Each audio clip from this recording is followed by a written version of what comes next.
Videos देखने के लिए सब्सक्राइब करें जनसत्ता.com, बेल आइकन दबाकर पाएं लेटेस्ट नोटिफिकेशंस।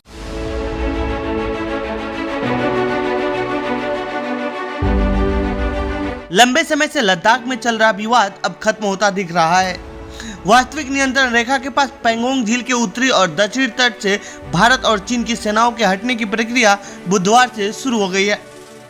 चीन और भारत ने दोनों ही तरफ से इस बारे में आधिकारिक तौर पर बताया गया है और यह कहा गया कि ऐसे नवे दौर की सैन्य स्तर की वार्ता में बनी सहमति के अनुरूप किया गया है।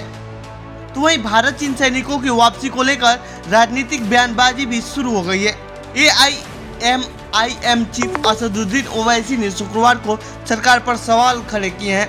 ओवैसी ने कहा, सरकार कैलाश रेंज पर भारतीय सैनिकों की रणनीति पोजीशन के बारे में बताती रही, लेकिन अब यह स्पष्ट नहीं कर रहे हैं कि आखिर हम वहां से क्यों हट रहे हैं। इस बारे में कुछ नहीं बताया जा रहा है। पैंगोंग के बारे में बात कर रहे हैं, लेकिन देमचोक देपसांग के बारे में नहीं बता रहे हैं। सुनिए इस दौरान ओवैसी ने क्या कहा है। सबसे पहली बात तो ये है कि डिफेंस मिनिस्टर ये नहीं बता रहे हैं कि अप्रैल 2020 में जो पोजीशन था, क्या वो स्टेटस को एंटी रेस्टोर हुआ नहीं हुआ। डिसएंगेजमेंट का मतलब क्या है। दूसरी बात, इस स्टेटमेंट में बात वाज़ेह नहीं हो रही कि भारत की फौज फिंगर 8 तक पेट्रोलिंग करती थी, अब वो कह रहे हैं कि फिंगर 4 पर जाएंगे। ये क्या मतलब है। तीसरी बात यह है कि डेप्सांग, डेमचौक और गलवान के बारे में कुछ नहीं बता रहे हैं। सरकार हमेशा कहती रही है कि पूरे लद्दाख का बातचीत होगी। अब आप सिर्फ पोंगसोंग सू लेक का साउथ और नॉर्थ की बात कर रहे हैं। चौथी बात यह है कि कैलाश रेंज पे हमने कहा था कि कैलाश रेंज पे हमारे सिपाही हैं, फौज हैं और वो बड़ा स्ट्रेटेजिक पोजीशन है। अब वहाँ से क्यों वेकेट कर दिया आपने। क्या चीन भी वेकेट किया है कई जगह पर। तो ऐसे सवालात हैं जिसका जवाब नहीं दे पाए इसमें। यही नहीं, चीन सीमा विवाद पर राहुल गांधी ने भी सरकार पर कड़ा हमला बोला है। सुनिए इस दौरान राहुल गांधी ने क्या कुछ कहा है। हिंदुस्तान की सरकार की निगोशिएटिंग पोजीशन चाइना के साथ स्टेटस को एंटी 2020 अप्रैल 2020,